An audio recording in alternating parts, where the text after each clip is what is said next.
사랑하는 카나다 강림교회 만남 청년 여러분 반가워요. 지난 일주일 잘 보내셨나요?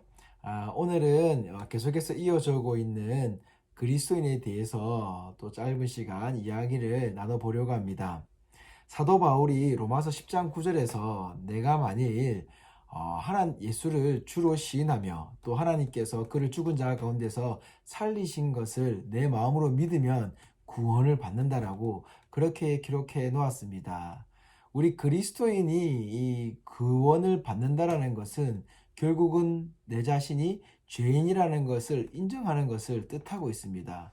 그리고 우리가 죄인이라는 것을 인정할 때에 무엇이 일어납니까? 예수를 나의 구주로 인정하게 된다라는 것이죠. 왜입니까?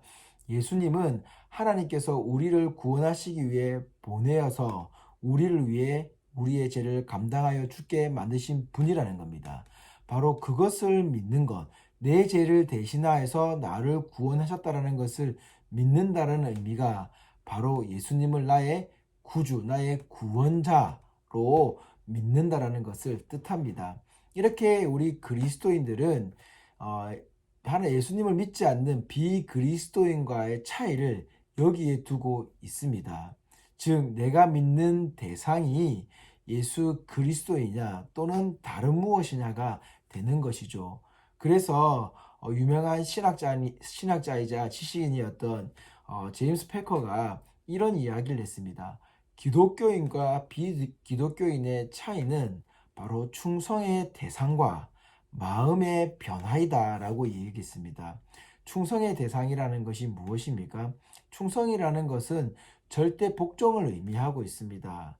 사실 지금 이 시대에 절대 복종을 한다라는 것이 이해가 되지 않을 수도 있습니다.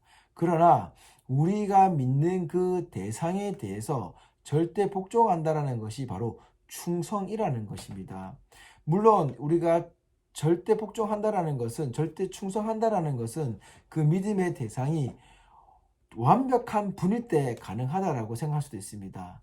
그러나 여러분, 분명한 것은 우리가 충성하는, 그리스도인이 충성하는 그분은 완벽한 분이라는 겁니다. 그 예수 그리스도가 완벽한 분이며 그 예수 그리스도가 하나님 앞에 완벽하게 충성 복종하셨습니다. 그렇기 때문에 하나님께서 그를 죽은 자 가운데서 다시 살리셨다라는 것입니다. 즉 이것이 우리에게 보여주는 구원의 완성입니다. 이것을 깨닫고 믿게 되는 것이 그리스도인이죠.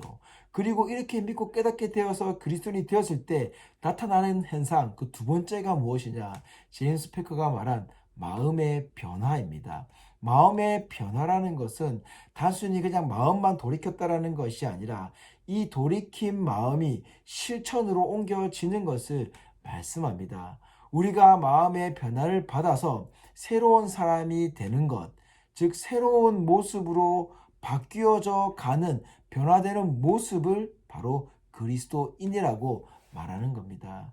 그렇게 그리스도인은 바로 우리가 믿는 그 믿음의 대상에 의하여서 우리는 절대 복종하게 되는 우리의 변화를 말하는 것이죠.